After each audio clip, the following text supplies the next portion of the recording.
जो गुरुदेव हमें संबंध देते हैं उसमें दृढ़ रहना चाहिए। संबंध का निर्वाह प्रभु बहुत जोर से करते हैं। संबंध जो मिला है वो ठसक में बदल जाए। मैं प्यारी जू की सहचरी हूं, मैं प्रियाजू की प्रिय सहचरी हूं, ये ठसक बन जाए। जैसे अपने वृंदावनवासी राधा उपासी नित्य विहार रस के जो भजनानंदी जन हैं, चाहे वो गृहस्थ हो चाहे विरक्त, ठसक होनी चाहिए हमारे माई श्यामाजू को राज। मैं श्री जी की हूं, मैं प्यारी जू की हूं। सच्ची मानिए ये स्त्री पुरुष शरीर की पोशाक है, न तुम स्त्री हो न पुरुष हो, भगवत दिव्य अंश हो।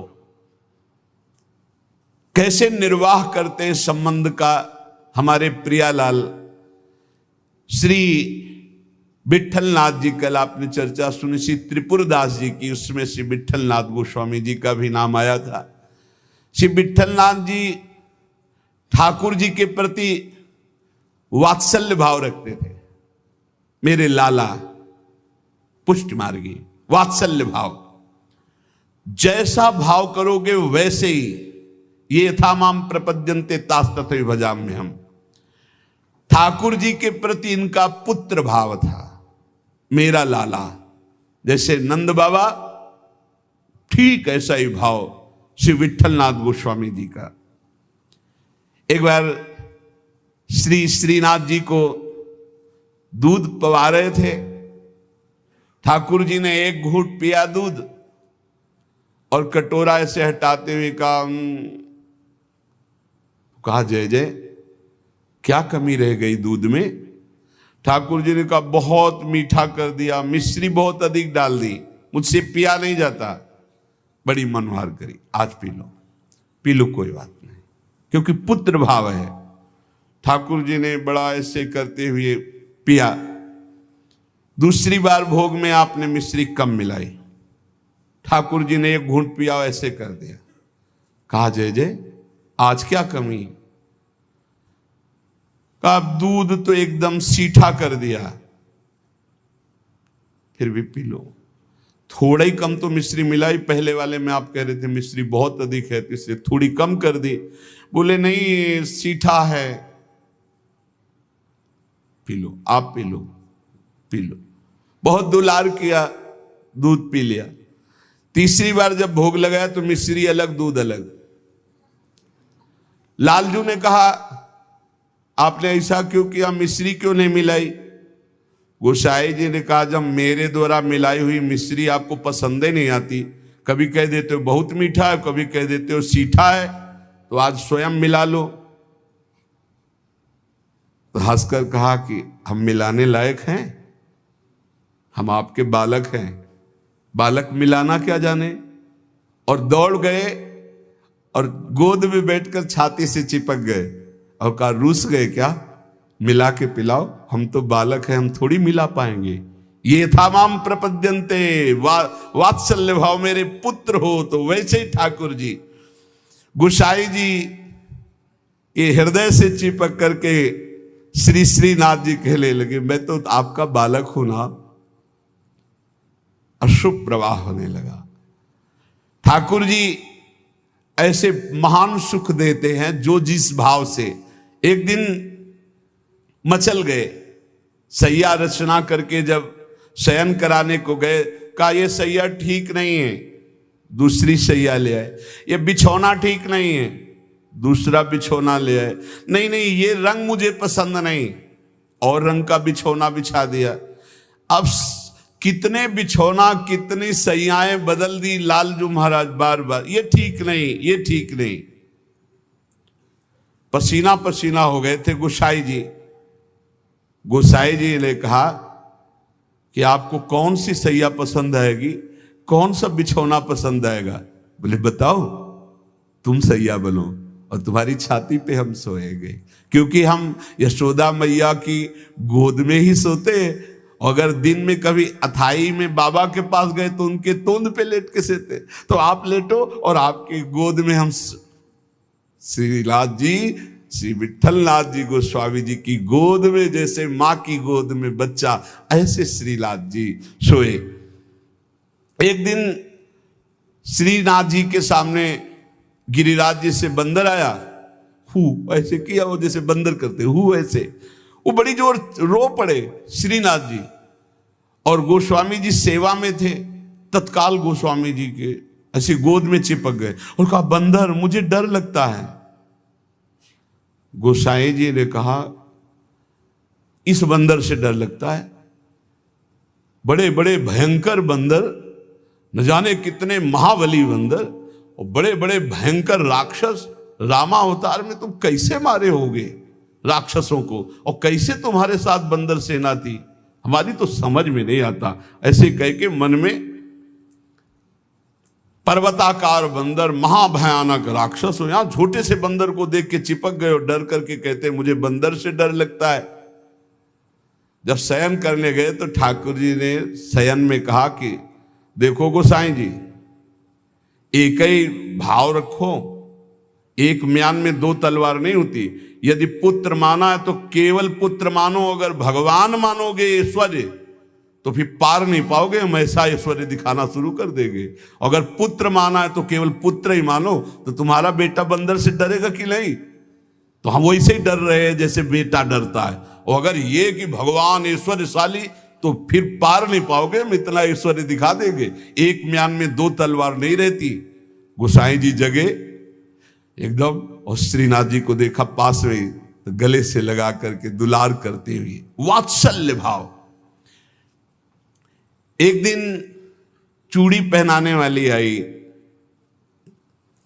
गोसाई जी ने कहा कि जाओ हमारे घर में जितनी बहुएं हैं सबको चूड़ी पहना दो और पैसा यहां ले लेना आके। आपके 7 पुत्र थे तो 7 बधुएं थी। गोसाई जी ने ये नहीं कहा कि 7 बधुओं को पहना देना, कहा कि मेरी जितनी बहुएं हैं उन सबको चूड़ी पहना दो और पैसा यहां से ले जाना। अब उनकी 7 बहुएं तो चूड़ी पहनी, 8वीं श्री स्वामिनी जी पहुंच गई अपने कर कमल। जे ही उस चूड़ी पहनाने वाली ने श्री जी के कर कमल को देखा, अशुभ प्रवाह, आनंद मूर्ति हमारी प्यारी जो है, अशुभ प्रवाह होने लगी। ऐसा उसको लगने लगा कि आनंद के आवेग में मुझे मूर्छा आ जाएगी। नीलांबर का हल्का सा घूंघट है, मनो मृणाल, मानो कमल लाल, ऐसे सुंदर कर कमल। वो सोच रही इनके कर कमल में पहनाने लायक तो चूड़ियां ही नहीं हमारे पास। श्री जी ने इशारा किया, पहनाओ। किसी तरह वो प्रेम शिथिल होते हुए जैसे जैसे इशारा होता गया वो चूड़ियां पहनाई। बहुत देर तक वह शुभ प्रवाह करती रही। इसके बाद गोस्वामी जी के पास उसको ले जाया गया। गोस्वामी जी ने 7 बहुओं की चूड़ी के कितने पैसे होते, तो उसने कहा 7 नहीं 8। गोसाई जी ने कहा 7 बहुएं तो तू 8 की बात कैसे कह रही? तो उसने कहा मैं कसम खा के कहती हूं मैंने 8 बहुओं को। तो बोले जब 7 हैं ही तो 8 कैसे? तो उनका कहा मैं कसम खा के कहती हूँ 8 बहुएं थी और मैंने 8 को पहनाई है, और जो 8वीं थी वो इतनी सुंदर थी, इतनी, और रोने लगी। गोसाई जी ने कहा कि ऐसा कैसे हो सकता है, चलो इससे झंझट हटे। 8 बहुओं की चूड़ी पहनाने के पैसे दे दिए।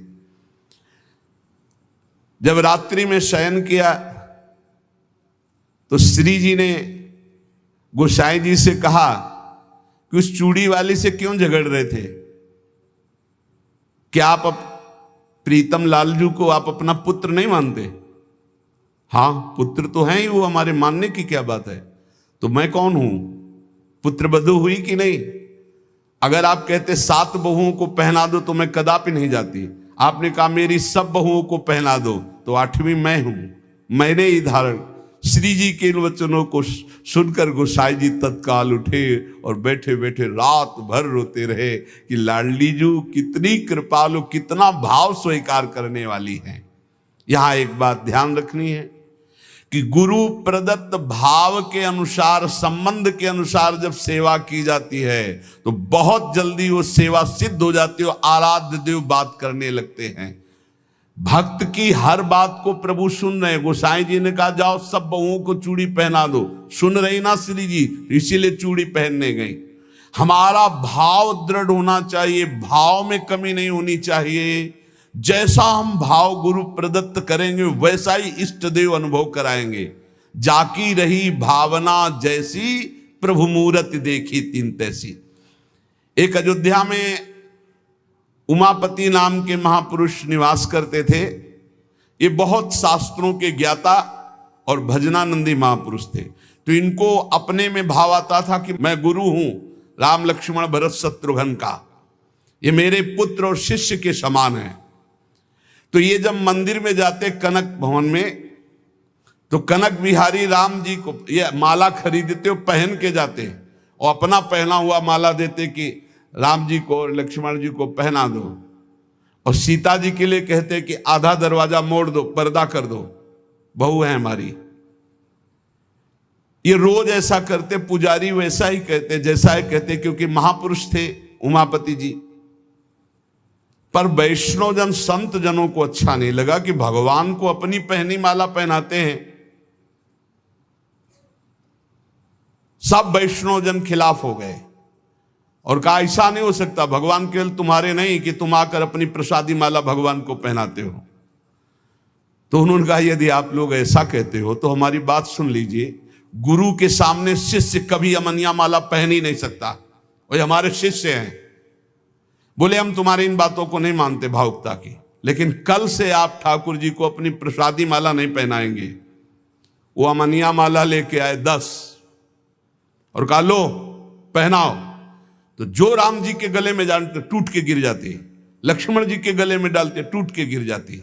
10 माला पहना दी, वो सब टूट के गिर गई। सब संत और वैष्णव खड़े देख, बोले देखा ये भला अमनिया पहन सकते हैं जब मैं इनका गुरु हूं। वशिष्ठ भाव से वो रहते। फिर उन्होंने माला मंगवाई और सामने माला पहनी और जे ही दी कि लो पहनाओ, वो माला टूटी रही, वो माला धारण हो गई। पंडित जी ने सब संतों से प्रार्थना की कि ठाकुर जी को जिस भाव से भजा जाता है ठाकुर जी वैसा ही व्यवहार करते हैं। आप अपने स्वामी के रूप में देखते हैं, लेकिन ये हमारे शिष्य हैं, हमारे पुत्र के समान हैं। क्योंकि मैं वशिष्ठ भाव से रहता हूं, इसलिए प्रभु मेरे भाव का पोषण कर रहे हैं, आप लोग अन्यथा ना समझिए। और जब ये मंदिर जाते तो पुजारी से कह देते कि जानकी जी की तरफ का दरवाजा थोड़ा सा जैसे बहु ओट में होती है ऐसे करो, कर देते। भावानुसार पुजारी जी जे ही देखते कि उमापति पंडित दर्शन करने आ रहे तो जानकी जी की तरफ दरवाजा कर देते या पर्दा कर देते। पुजारी जी विशेष सावधानी पूर्वक ऐसा करते। ये भी भक्तों को अच्छा नहीं लगा कि तुम ये अकेले थोड़ी दर्शन करते हो कि जानकी जी का, वो हमारी माता है, हमारे सर्वस्व हैं, आप ऐसा। तो एक दिन पर्दा नहीं किया। तो जे ही उमापति पंडित जी गए तो फटाक से आधा दरवाजा अपने आप बंद हो गया। सब आश्चर्यचकित हो गए, क्योंकि ऐसा कैसे। बस ये बात समझ लो, प्रभु भाव को बहुत पकड़ते हैं, भाव ही सबसे बड़ी वस्तु है। धड़ाक से दरवाजा बंद हो गया। पंडित जी ने पुजारी जी से कहा आप कभी चूक मत करना, जानकी जी हमारी बहू हैं, हमारे शिष्य की है, इसलिए वो कभी हमारे सामने ऐसे नहीं, पर्दा करके। तो पुजारी ने और संतों ने जान लिया कि महामहिम भाव को प्राप्त महापुरुष है। सबने क्षमा मांगी। गोसाई जी स्वयं पद रचना करने में कुशल और गा करके ठाकुर जी को पद सुनाने में कुशल। अष्टयाम सेवा पद्धति से श्री श्रीनाथ जी की सेवा करते और 8 परम प्रवीण कीर्तनकार नियुक्त किए। श्री सूरदास जी, श्री परमानंद दास जी, श्री कुंभन दास जी और श्री कृष्णदास जी, ये 4 महापुरुष श्रीमद वल्लभाचार्य जी महाप्रभु की कृपा पात्र थे। और श्री गोविंद दास जी, श्री चतुर्भुज दास जी, श्री छीत स्वामी जी और श्री नंद दास जी, ये 4 महापुरुष श्री विठलनाथ गोसाई जी की कृपा पात्र थे। ये 8 महापुरुष 8 पहर की प्रिया प्रीतम की जो लीलाएं हैं वो गा गा कर श्रीनाथ जी के सामने सेवा पद्धति के अनुसार सुनाते थे। एक बार की बात है कि श्री विट्ठलनाथ जी श्री ठाकुर जी को भोग लगा रहे थे, तो भोग में एक तिनका देखा। बहुत दुख हुआ कि मेरे सुकुमार लाडले ठाकुर और उनके भोग में इतनी असावधानी बनाने वाले तिनका। बहुत सावधान रहना चाहिए ठाकुर जी का जब भोग बनाए तो बोलचाल में भी सावधानी रखे, कहीं थूक की छिट्टी ना चली जाए मुख में, ऐसा होता है। तो अगर कभी बात करनी हो तो रसोई से ऐसे करके बात करे, वैसे तो बात कम ही करे, मौन धारण करके बनाए। क्योंकि अगर हम पद जोर जोर से गाएंगे या बात करेंगे तो हमारे मुख से थूक की छिट्टी ठाकुर जी के भोग सामग्री जो बन रही है उसमें गिरना हो सकता है। कितनी सावधानी महापुरुषों के चरित्र से हमें प्राप्त होती। तिनका को देख करके बहुत दुखी हुए और कहा कि आज हम हैं, तब हमारे ठाकुर जी के भोग में तिनका निकला और कल हमारा शरीर छूट जाएगा तो तुम लोग कैसे हमारे ठाकुर जी की सेवा करोगे। तो मैं आज ही संन्यास धारण करूंगा और विचरण करूंगा, जैसा मनावे वैसा करो। आप इतना कहे तो सब लोग बहुत दुखी हो गए। सबने अनुनय विनय की कि एक बार अपराध क्षमा कर दो, ठाकुर जी के भोग में कभी त्रुटि नहीं होगी। आपने कहा हम परिहास में कभी झूठ नहीं बोलते, हमने कहा सन्यास लेंगे तो अब सन्यास लेंगे, अब हम तुम्हारे बीच में नहीं रहेंगे। श्री ठाकुर जी श्रीनाथ जी से आज्ञा लेने गए। ठाकुर जी ने बहुत उदास होकर के कहा, गोसाई जी एक गेरुआ वस्त्र हमको भी मंगवा दो। बोले आपको क्यों जय जय, आपके पास तो बहुत सुंदर सुंदर पोशाक हैं। बोले हम आपके बिना नहीं रह सकते, अगर आप सन्यास लेंगे तो हम भी सन्यास लेके आपके साथ ही चलेंगे। देखो कैसा प्यार करते। जैसे माधोदास बाबा जगन्नाथ जी को प्यार करते तो जगन्नाथ जी से जाके आज्ञा ली, जय जय अब ब्रज 84 कोस आपकी लीला भूमि में जाना चाहता हूं, आदेश दे दो। बोले बाबा आपके बिना हम रह नहीं सकते। बोले नहीं जय जय, हमारे पास इतनी भोग सामग्री नहीं कि मैं रास्ते में आपको भोग लगाऊं, आपको नहीं ले जा पाऊंगा, पर हम जाएंगे ब्रज 84 कोस दर्शन करने आपकी लीला भूमि के। ठाकुर जी चुप हो गए, उनके आगे बस कहां। अब वो सुबह प्रातःकालीन चले।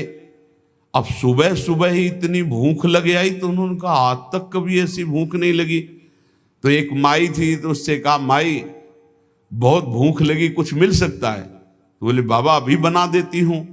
तो कुछ समय में वो भोजन बना करके और पवाने, और जब पवा रही थी माधवदास बाबा को तो रोते जा रही थी। तो बाबा की दृष्टि गई। बाबा ने कहा माई रो क्यों रही हो। बोले इतना सुंदर सुकुमार लाडला बालक तुम्हारे जैसे बाबा जी के साथ कैसे आ गया, इसकी माँ कैसे रहती होगी। तो उन्होंने भागवतिक दृष्टि से देखा तो थाल में बैठे जगन्नाथ जी पा रहे थे। बोले इसीलिए भूख लग रही थी, हमें पता क्या कि तुम्हें भूख लग रही, तुम क्यों साथ। बोले बाबा मैं नहीं रह पाऊंगा आपके। ये जरा प्यार देखो ठाकुर जी का। कह रहे बाबा मैं नहीं रह पाऊंगा। ऐसे ही श्रीनाथ जी गोसाई जी से कह रहे कि एक गेरुआ वस्त्र हमको भी मंगा दो, अगर आप सन्यास लोगे तो हम भी सन्यास ले लेंगे। गोसाई जी आपके बिना हम नहीं रह सकते। गोसाई जी ने गले से लगा लिया। तो कहा गले से लगा लिया तो मेरी बात मानो, अब तुम्हें सन्यास नहीं लेना। बोले जैसी आपकी आज्ञा। बोले सेवा में त्रुटि अगर हो रही तो मुझे दुख नहीं तो तुम्हें दुख क्यों हो रहा है। तो बोले तुम्हें दुख हो या ना हो, आप मेरे पुत्र हो, मेरे को दुख होता है कि मेरे लालन के भोग में तिनका कैसे आ गया। भाव समझिए। श्री विट्ठलनाथ गोसाई जी स्वयं सेवा में सावधानी पूर्वक, पर कभी कभी अगर त्रुटि हो जाए सेवा में तो बहुत ही असंतुष्ट हो। ये ध्यान रखने का विषय है कि हम केवल विग्रह की पूजा नहीं कर रहे, साक्षात श्यामा श्याम विराजमान है, साक्षात श्री जी विराजमान। हम जल पिवाएं तो उसी भाव से, भोग लगावें तो उसी भाव से, पोशाक पहरावें तो उसी भाव से। श्री गोस्वामी जी शयन करते थे गोकुल में आकर और नित्य प्रति श्री श्रीनाथ जी की सेवा में आते। यहां जतिपुरा गोवर्धन में श्रीनाथ जी विराजमान थे तो आप घोड़े पे चढ़ करके आते थे। यदि कहीं आने में कुछ विलंब हो जाए तो अन्य सेवा चाहे कोई कर ले, पर आरती आप ही रोज करते थे। आरती सेवा आप ही करते थे। आज भी बल्लभ कुल में नियम चला आ रहा है कि और ठाकुर सेवा तो सब मिलके करेंगे, लेकिन आरती गोस्वामी वंशज ही करेंगे। श्री ठाकुर जी की अक्षुण्ण सेवा गोस्वामी जी अपने बालक के समान मानकर करते। जो भगवन्निष्ठ सदाचारी पुरुष होते हैं तो उनका प्रभाव सबके ऊपर पड़ता है। उस समय भक्ति का वातावरण एक बन चुका था, जिसको देखो सब भगवान की भक्ति में निमग्न। जो श्री विट्ठलनाथ जी थे, ये श्रीमद वल्लभाचार्य जी के द्वितीय सुपुत्र है। आपका जन्म प्रादुर्भाव विक्रम 1572 में काशी के निकट चुनारगढ़ में हुआ। श्री आचार्य महाप्रभु वल्लभाचार्य जी ने प्रयाग में अड़ैल में आकर आपका जन्मोत्सव मनाया। बड़े शुभ संस्कार बचपन से ही।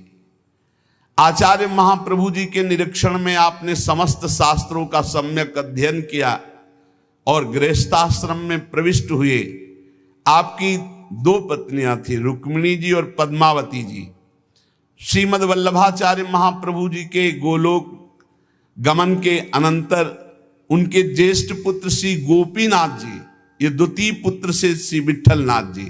गोपीनाथ जी आचार्य गद्दी पर बैठे, परंतु थोड़े ही समय में वो गोलोकवासी हो गए। और गोपीनाथ जी के जो पुत्र थे श्री पुरुषोत्तम जी, वो अभी बाल्यावस्था को थे, तो विट्ठलनाथ जी को ही सारा कार्यभार संभालने को मिला आचार्य गद्दी का। ठाकुर जी की सेवा, ठाकुर जी का सब ऐश्वर्य श्री विट्ठलनाथ जी संभाले। श्री विट्ठलनाथ जी संभाले तो, पर कृष्णदास जी ये वल्लभाचार्य जी के शिष्य और ये संपूर्ण सेवा सामग्री के अधिकारी थे। यहां एक बहुत सूक्ष्म विषय निकल के आता है कि कभी गुरु और गुरु वंशज के प्रति थोड़ा भी हे भाव न कर ले, नहीं तो दुर्गति पक्की है, चाहे जितना बड़ा उपासक हो। कृष्णदास जी बहुत बड़े महापुरुष हैं, पूरे श्रीनाथ जी की सेवा के अधिकारी हैं, अधिकारी पदवी नहीं की है। अब किसी सेवा पद्धति को लेकर कृष्णदास जी से श्री विट्ठलनाथ गोस्वामी जी ने, तो कृष्णदास जी असंतुष्ट हो गए। कभी ऐसा नहीं होना चाहिए। गुरु के समान ही गुरुवंशजों को समझना चाहिए। जैसे हमारे गुरुवंश के अगर बच्चा भी आ जाए तो हम उसके झुककर चरण छुएंगे, उसको गुरु के समान आसन पर बैठा लेंगे और नीचे उतरकर हम बैठेंगे। चैतन्य महाप्रभु ने ईश्वरपुरी जी के जब गांव में गए तो रज में लोट लोट के कह रहे थे, यहाँ के सब जीव जंतुओं की भी चरण रज हमारे लिए बंद नहीं, क्योंकि यहाँ हमारे गुरुदेव भगवान प्रकट हुए ईश्वरपुरी जी के गांव में। यहां त्रुटि हो रही है कृष्णदास जी से। कृष्णदास जी ने क्या किया कि जो गोपीनाथ जी गोलोक गमन हो गया था, तो उनकी पत्नी और उनके पुत्र पुरुषोत्तम जी अभी छोटे थे, उनसे बात की और गद्दी पर पूरा अधिकार कर लिया। पुरुषोत्तम है ही, क्योंकि उनके पिता गोपीनाथ जी अधिकारी थे, और हटा दिया श्री विट्ठलनाथ जी को। और हटा ही नहीं दिया, पूरी सेवा से हटा दिया कृष्णदास अधिकारी जी ने। पुरुषोत्तम जी को गद्दी पे बैठा दिया, उनकी मां को समझा बुझा करके दस्तखत करवा लिए और श्री विट्ठलनाथ गोस्वामी जी को हटा दिया। न श्रीनाथ जी की सेवा मतलब आना भी बंद करवा दिया। ऐसा नहीं करना चाहिए था, ये बहुत बड़ा अपराध बन गया। और बहुत बड़े महापुरुष हैं कृष्णदास जी, कोई साधारण नहीं। आगे उनके कभी चरित्र का श्रवण करना, इतने बड़े महापुरुष। गोसाई जी को सब अधिकार छिन जाने का कष्ट तो नहीं हुआ, पर सेवा छूट जाने का बहुत कष्ट हुआ। और महापुरुषों के हृदय में किसी भी तरह का यदि कष्ट हो गया तो उसे फिर भगवान बर्दाश्त नहीं करते। आपको बहुत क्लेश हुआ, श्रीनाथ जी का दुलार छूट गया, सेवा छुटवा दी कृष्णदास अधिकारी ने, आप पाराशौली में जाकर रहने लगे, पर बहुत दुखी अंदर से। और दूर तक वहां तक आते जहां श्रीनाथ जी की ध्वजा दिखाई देती है, वहां से साष्टांग दंडवत करके बहुत एकाग्रता पूर्वक ऐसे देखते मंदिर की तरफ, रोने लगते श्री विट्ठलनाथ जी। ये बहुत बड़ी हानि का विषय, बहुत बड़ी हानि का विषय। गुरुजनों से विरोध करने का मतलब है सर्वस्व का नाश, चाहे जितना बड़ा भी कोई तपस्वी भजनानंदी हो। एक श्री रामदास जी भीतरिया जो ठाकुर जी की सेवा में रहते थे, वो श्री विट्ठलनाथ जी की स्थिति से परिचित थे। वो रोज गुप्त रूप से समय निकालते, यद्यप श्री कृष्णदास जी ने उनको भी मना कर दिया था, पर वो जाते और गोसाई जी को श्री लालजू का बीड़ा प्रसाद देते। बीड़ा प्रसाद आंखों से ऐसे रख करके खूब रुदन करते श्री विट्ठलनाथ जी। ये बहुत बड़ा अपराध है, बहुत बड़ा अपराध। गोसाई जी ठाकुर जी के लिए अपने कर कमल से एक फूलों का हार बनाते और कहते पहना देना जाके, और रोज एक श्लोक दैन्यता का लिखते और कहते ठाकुर जी को सुना देना जाके। श्री रामदास जी नित्य प्रति आकर वो फूलों का हार और ठाकुर जी को एक श्लोक सुनाते, ठाकुर जी को फूलों का हार पहनाते, और ठाकुर जी रोज एक पान की बीड़ी देते जो उनको जाके देते और उनको प्रणाम करते। एक दिन ठाकुर जी ने संदेश में कहा कि गोसाई जी से कह दो मेघ तो समय पर बरसेगा, तुम दुखी क्यों हो रहे हो? मेघ तो समय आने पर बरसेगा, तुम दुखी क्यों हो रहे हो? विट्ठलनाथ जी के सामने जब जाकर रामदास जी ने कहा मेघ तो समय पे बरसेगा, आप दुखी क्यों हो रहे हो? लालन ने ऐसा कहा है। तो विट्ठलनाथ जी ने कहा कि मेघ तो समय पे बरसेगा, पर चातक अपनी टेक पुकार